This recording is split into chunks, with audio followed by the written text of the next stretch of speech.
This week in the Bible, we talked about creation, especially the first 3 days. And what was challenging about it is that it's not exactly a scientific account or a logical account like we might expect. It's not a bottom up account that begins from the quantum level up to a subatomic and then atomic and then chemical and um, uh, up to biological and so on and so forth. It's not like building blocks stacking up to create something like we are perhaps accustomed to thinking of the creation of a thing. But it has a sort of a different perspective, and that became obvious as we talked about light being the first thing created even before there was a sun, that on the second day, God separated the waters and made an expanse and called it heaven. What is that talking about, right?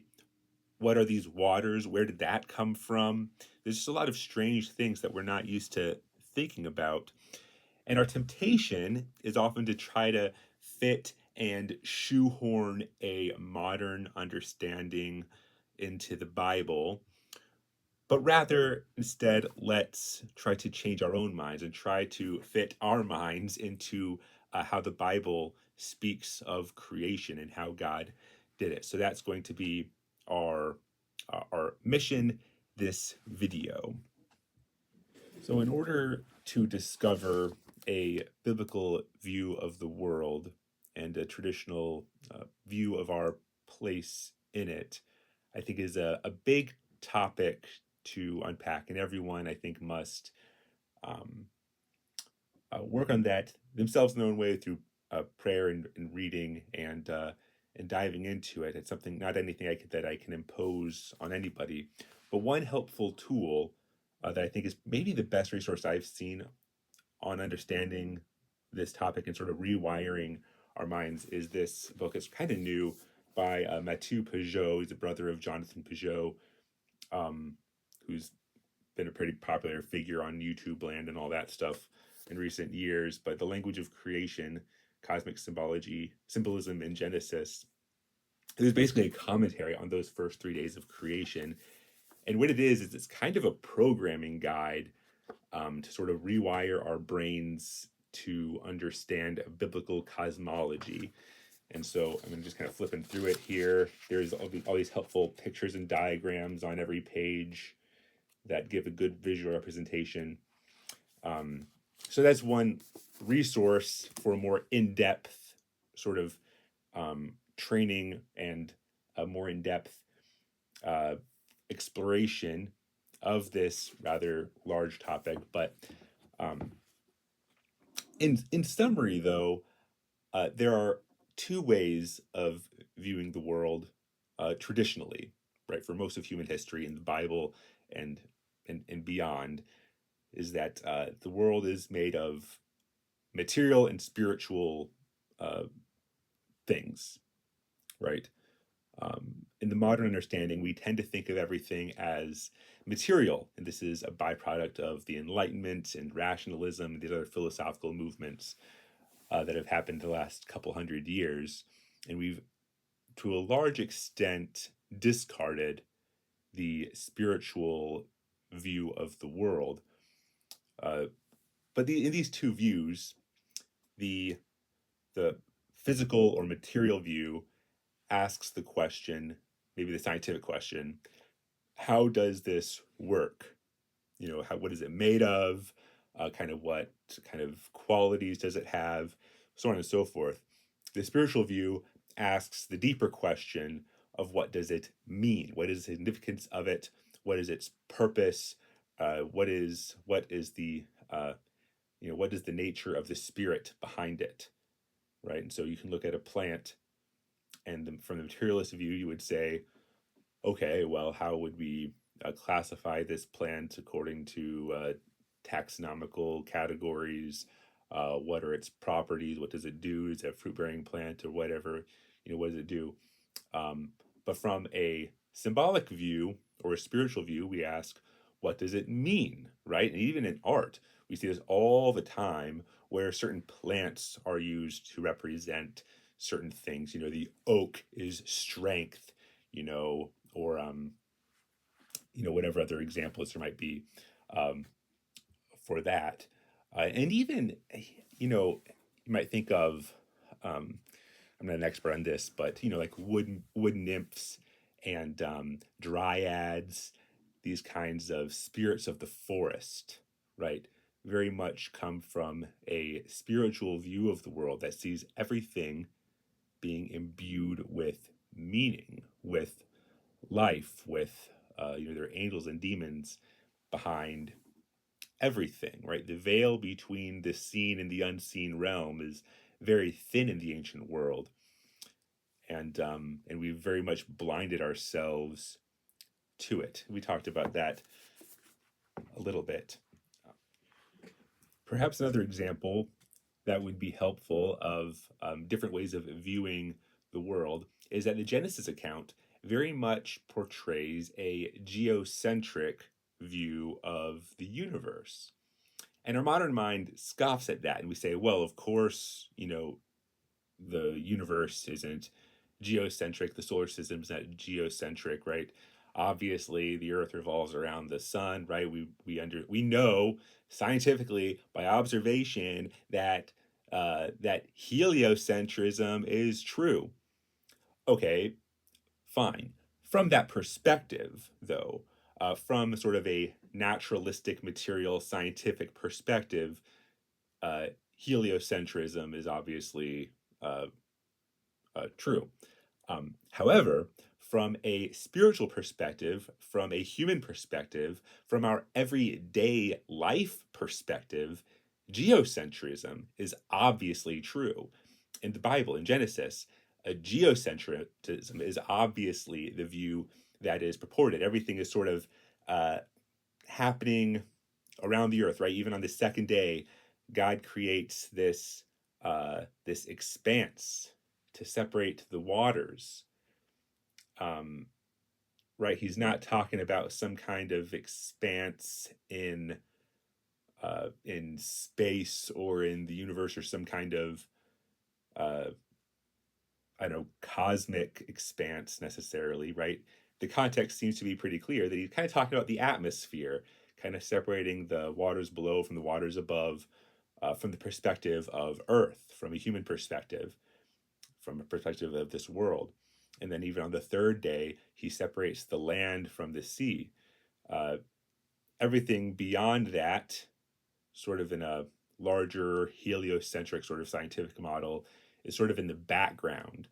Um, and not even really mentioned until the fourth day when God affixes the sun and the moon and the stars and the various inhabitants of uh, the the second heaven, the celestial or the sort of cosmic heaven, uh, with light to govern them.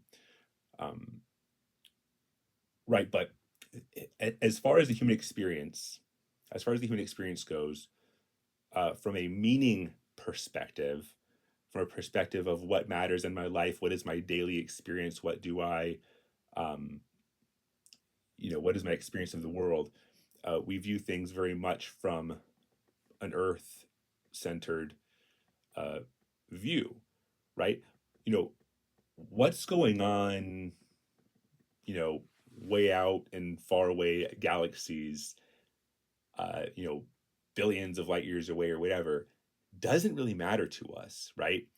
What matters to us is that you can see the constellations moving. You can use the stars, as we had talked about on Sunday, to for times and for seasons, for days and for nights, right? The sun and the moon serve a function of giving light that governs the day and the night. That light is not just some kind of abstract light, but it's a light that is used by us to see the world, to live in it, to for seasons, even for springtime and harvest, right? Springtime and harvest again are not just sort of like scientific um, scientific sort of categories. There are practical times throughout the year that you know to plant and to harvest so that you can grow food effectively, so that you can eat it, so that you can live and prosper on the earth. Um, so it's much more real and concrete. Just because the the creation account sort of depicts a geocentric view of creation, um, doesn't exclude the sort of the heliocentric model either. It's just a sort of a different way of viewing the world and creation. Now, does this mean that the account of creation in Genesis is just metaphorical or allegorical or not really the way it happened, and so we can kind of take a spiritual interpretation of it? Well, the answer to that is no. Um, the Bible tells us how we ought to think about creation and an accurate telling of it.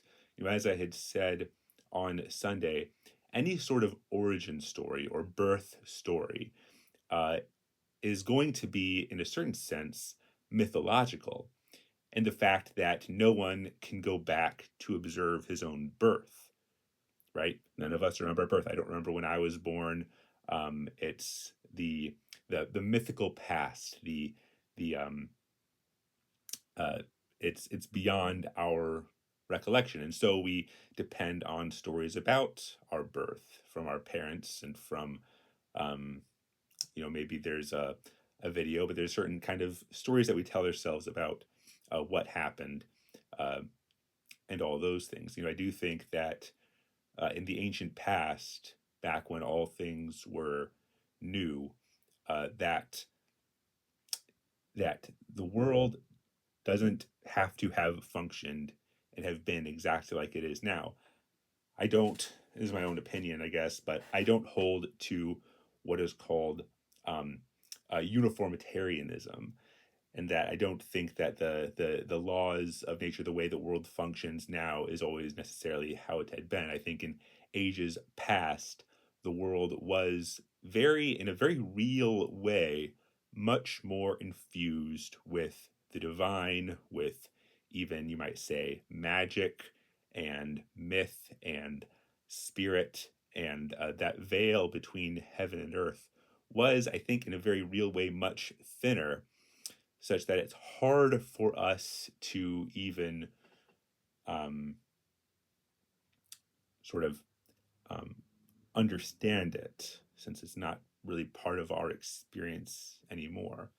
Perhaps it's a bit like maybe Narnia is kind of analogous to this, where in the beginning, um, you know, lampposts sprouted up from a knob of a lamp, and toffee trees popped up from toffees, and animals spoke, and people um, had a much greater harmony with God and with creation. And over time, the animals became dumb. The magic went away. That season passed. God no longer spoke to his people of old by prophets, but through his Son. Pillars of cloud and smoke no longer followed the people in the wilderness. Seasons change. The way that God interacts with his creation also changes over time as our relationship grows closer and deeper in other ways. And so it's easy for us to long for the past, or to kind of wish that we could go back there and check it out with a magnifying glass and with our rulers, and kind of think that we can sort of recreate that creation event. But trying to recreate our own birth is folly.